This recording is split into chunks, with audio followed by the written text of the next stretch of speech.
พ่อแม่พี่น้องป้องปรายเบิดซุคนเนาะ FC ทางช่องบ่าวภูมิ Official เนาะมื้อนี้บ่าวภูมิก็สิมาตามแนวทางเวลาพัฒนาให้พี่น้องเนาะของงวดวันที่16พฤษภาคม68เนาะพี่น้องเนาะก็มารับชมนำกันเลยเนาะครับเนาะว่าสิได้เด่นตัวใดพี่น้อง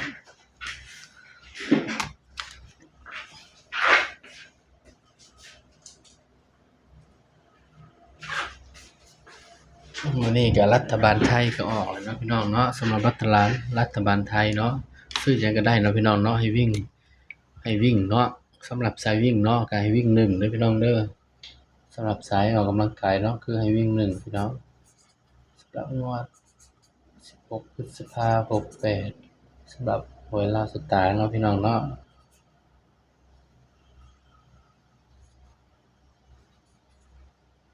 หวยลาวพัฒนาพี่น้องขออภัย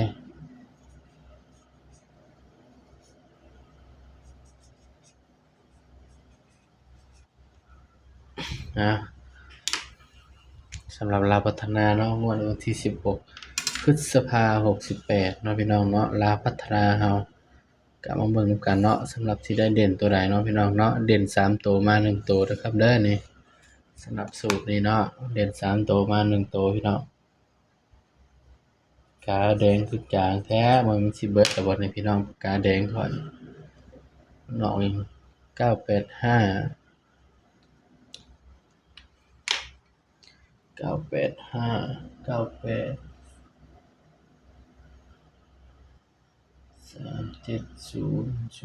นี่ชูสำหรับเด่นเด้อพี่น้องเด้อเด่น901เนาะพี่น้องเนาะนี่สำหรับลาวพัฒนาเฮาก็ให้เด่น901พี่น้อง901บัดนี้ก็มาจับคู่นำกันเลยเนาะพี่น้องเนาะย้ำว่าตัวเลขก็เป็นเพียงแนวทางเนาะพี่น้องเด้อมีเข้ามีหลุดเนาะมักก็ตามบ่มักก็เลื่อนผ่านเนาะพี่น้องเนาะสำหรับตัวเด่นเนาะให้เด่นไป9กับ1เด้อพี่น้องเด้อ0คือตัวรองเนาะเฮาก็มาจับชุดเด่นนำกันเลยพี่น้องเด่นเนาะ92 93 94 12 13 14ชุดรองบัดนี้พี่น้อง02 03 04สำหรับตัวเด่นเนาะให้เด่นไปที่9กับ1เนาะพี่น้องเนาะชุดรองคือเด่น0เด้อพี่น้องอันนี้คือตัวเด่นเนาะนี่เด่น6คู่เนาะชุดรองคือ3คู่พี่น้องสำหรับลาวพัฒนาเนาะของงวดวันที่16พฤษภาคมเนาะพี่น้องเนาะมาเบิ่งชุด3ตัวพี่น้องบัดนี้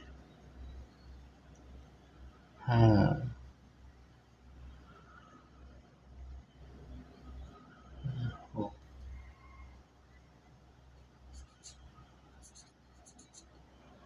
5 6 3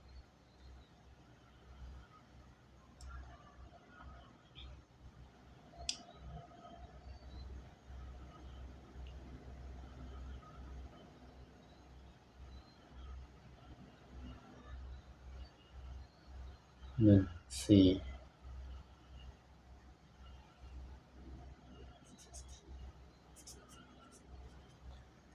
นี่ก็คือชุด3ตัวเนาะพี่น้องเนาะนี่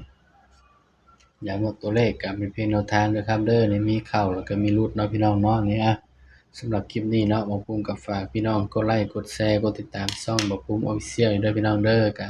ช่วยเป็นกำลังใจให้ช่องน้อยๆของบ่าวภูมิเด้อพี่น้องเนาะสำหรับคลิปนี้เนาะก็ขอให้ FC ทุกคนปังๆครับ